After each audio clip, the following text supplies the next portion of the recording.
Oh, the food tastes awful again. It's hard to enjoy it when you're so unhappy. Marrying you was a mistake, and being born into this family feels like another mistake. Having two sick people in the house is exhausting. Whenever my husband looks at me, he just complains. I don't want his words to upset his sick parents. My name's Chloe. I'm 34. We've been married for 5 years. We met through a friend when I was 29 and my husband was 31. After finishing college, I lost both my parents to illness one after the other. My husband, Sam, wanted to get married quickly, and I thought he was serious about it. But now I think he just didn't want to be left behind because all his friends were getting married. We started talking about marriage after only 6 months of dating, and I met his family. They were nicer to me than I expected, especially when they found out my parents had passed away.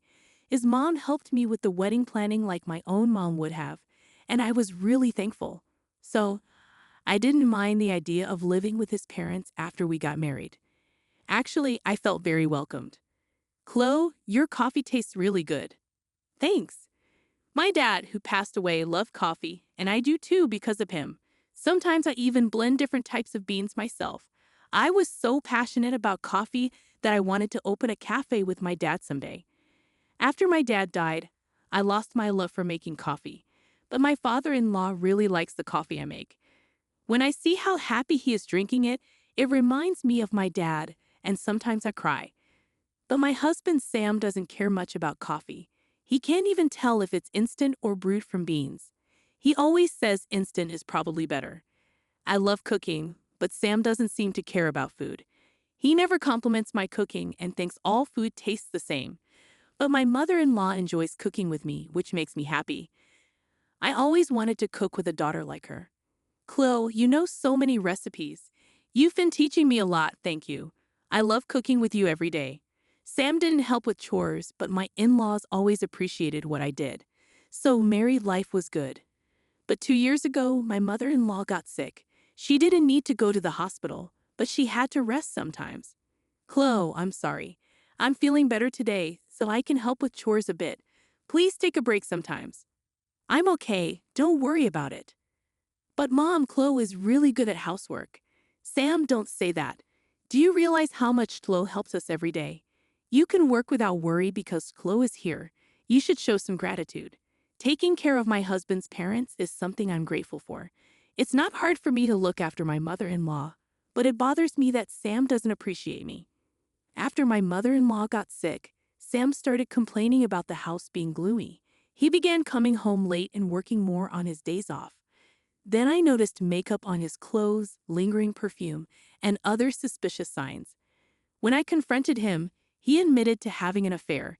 He said he met her at a bar where he went with colleagues because he didn't want to come home early and help with caregiving.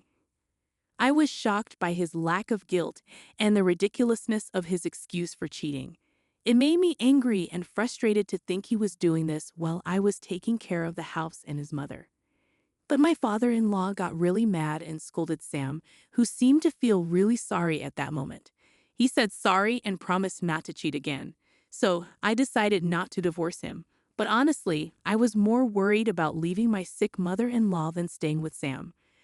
I couldn't imagine Sam taking care of his mom, and I thought it would be hard for my father-in-law, who was still working, to do it alone. Then, when my father-in-law turned 65, he retired.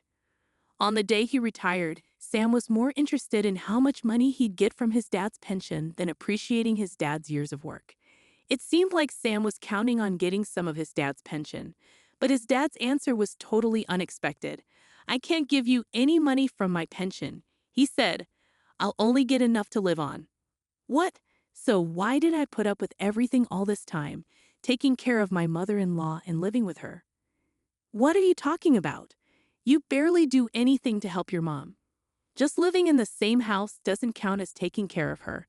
After that, Sam's mean words got worse. It seems he only acted sorry when caught cheating because he was hoping to get some of his dad's pension. I should have married a richer woman. This marriage was a mistake. Stop it, Sam. Chloe has been good to you. Shut up. My mom is just a bother. How can you talk about your own mom like that? This house is so sad. I'm stuck with a useless wife, a boring dad, and a bothersome mom. Even though his father-in-law warned him many times, Sam wouldn't listen, so he started working more, even on weekends. I can't help but think he's cheating again, just like before. But then my father-in-law fell in the garden and hurt his back badly, so he couldn't get out of bed. Taking care of my in-laws was hard, but they cared for me and always seemed sorry, so I didn't mind too much. But it bothered me that Sam wouldn't help at all. I'm sure my in-laws would be happier if their own son took care of them instead of me, who isn't related by blood. Sam, can't you help with your parents? Why should I? They're your parents, not mine. Can't you at least be nice to them? I got stuck with a bad wife, and now I'm stuck with bad parents too. I just can't catch a break. I can't help but think my in-laws are the real losers for having a son like me. I still have a feeling that Sam might be cheating, but I can't leave because my in-laws are sick. If I go, Sam will probably neglect them. I don't want to stay married to him, but I can't ask for a divorce because I worry about my in-laws. Then Sam said he was going to Hawaii for Christmas with his friends. You're going to Hawaii for Christmas? Yeah, I'm not spending my holiday in this sad house. I need a break in sunny Hawaii. Don't you want to stay here and spend Christmas with your parents? No way. Who'd want to spend their vacation here?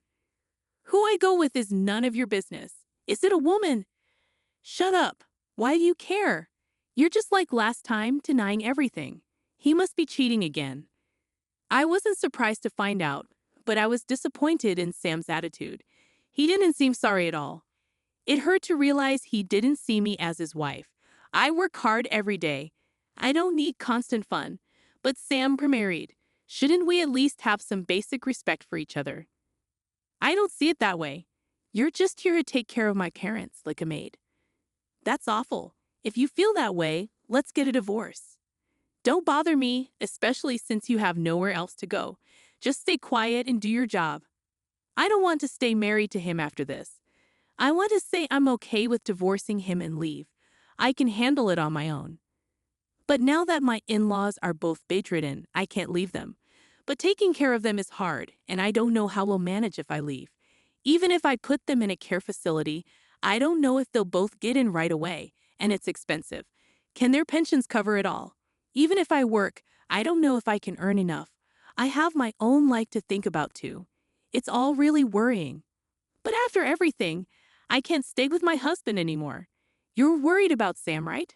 Yes, it seems we raised our son wrong. I'm sorry for what he's done to you. You don't have to worry about us. Do what you need to do. That's right, Chloe. You should be free. But I can't just leave. I can't leave everything to Sam. My in-laws care about me so much, even more than their own health. Their words touch my heart, and I feel even more determined not to leave them. And while I stay quiet, my husband talks about his affair like it's no big deal. I'm going out with her again. I'll be back late. Huh? It's better to have dinner with her than look at my face, right? But you know I'm cheating, and you still won't leave. So you've basically accepted it, right? It's like you approve of the affair, but nobody has given approval. Staying here means you have.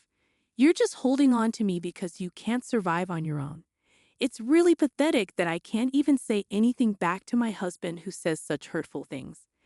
I cry in frustration, but when my husband sees my tears, he just laughs even more. It's heartbreaking to see him like this. What am I doing? My in-laws keep apologizing to me for their son's behavior, but it's also painful to see them like that. Maybe it would be better if I wasn't here. Maybe because I'm here, my husband relies on me too much regarding his parents.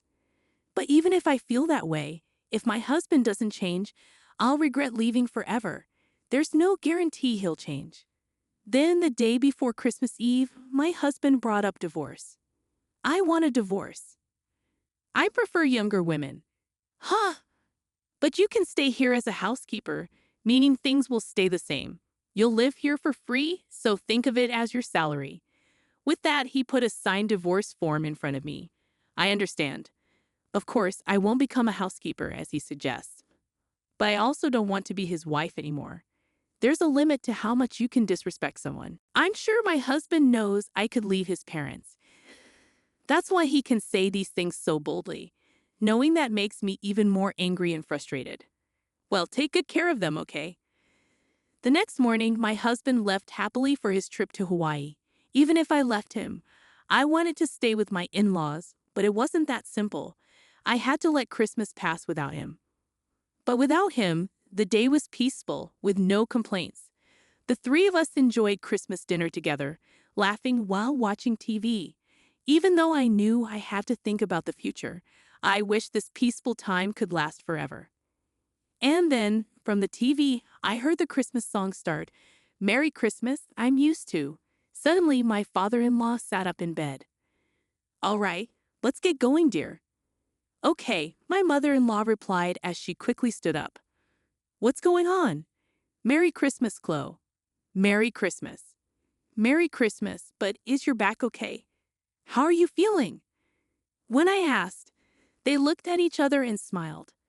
Then my dad gave me surprising news.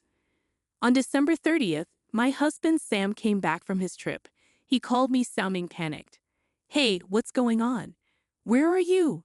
I can't reach Mom or Dad.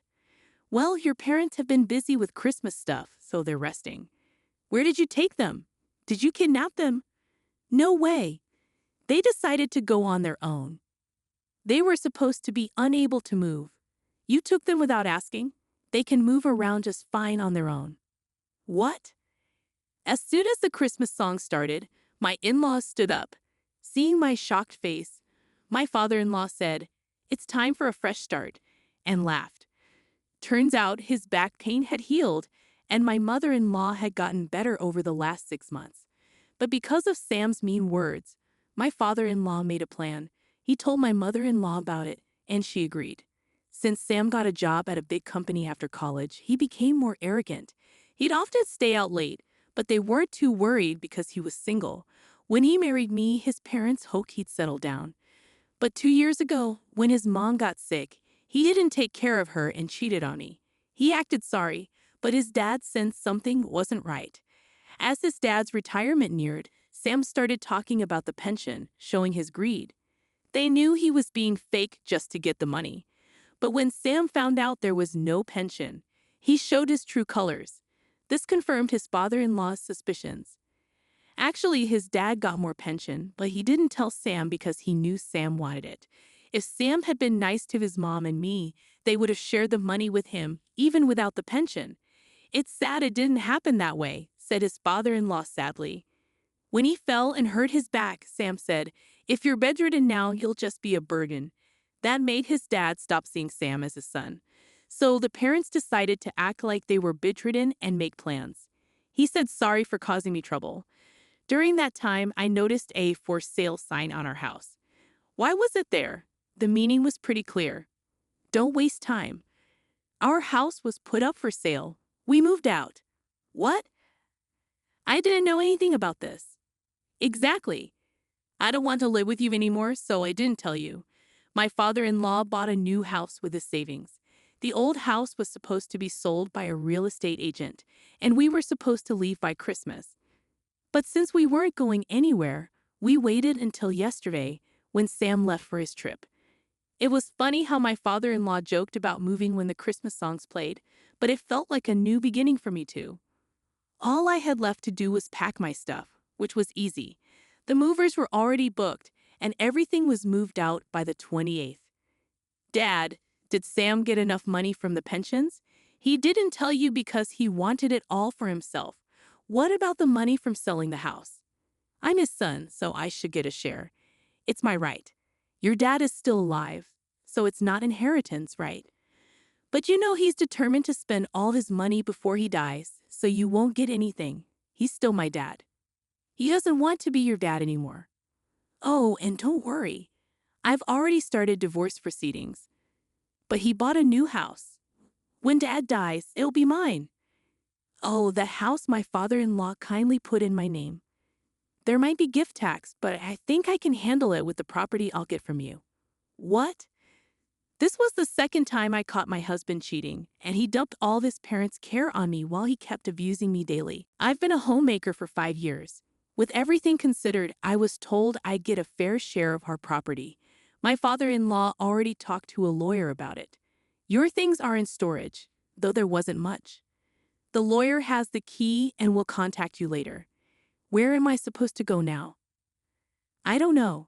Figure it out. That's not helpful. I told my girlfriend I'd be living in a nice house with a maid. Without a house or you, I'll look bad.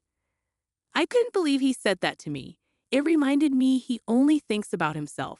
I didn't even want to talk anymore, so I hung up. Maybe you can do wrong without getting caught. My ex-husband's boss saw him in Hawaii during a work trip and found out. His company has strict rules, so he got demoted and a big pay cut. After my lawyer contacted the woman my ex-husband was seeing, she disappeared. Sadly, my ex-husband keeps asking to get back together, but I won't agree to that. Now he's struggling to pay his bills because he spent a lot on his mistress. He begged my lawyer to reunite us, crying about his problems, but the lawyer said no. Then my father-in-law recorded my ex's verbal abuse, and the lawyer was upset, saying it wasn't okay. So it's no surprise my father-in-law bought an old house with good air. I'm planning to turn it into a cozy cafe. We discuss ideas every day, trying to make it work. I don't know if it'll succeed, but I'm giving it my all. Seeing my in-laws happy makes me happier than anything else. I want us to keep living together, enjoying good coffee and getting along.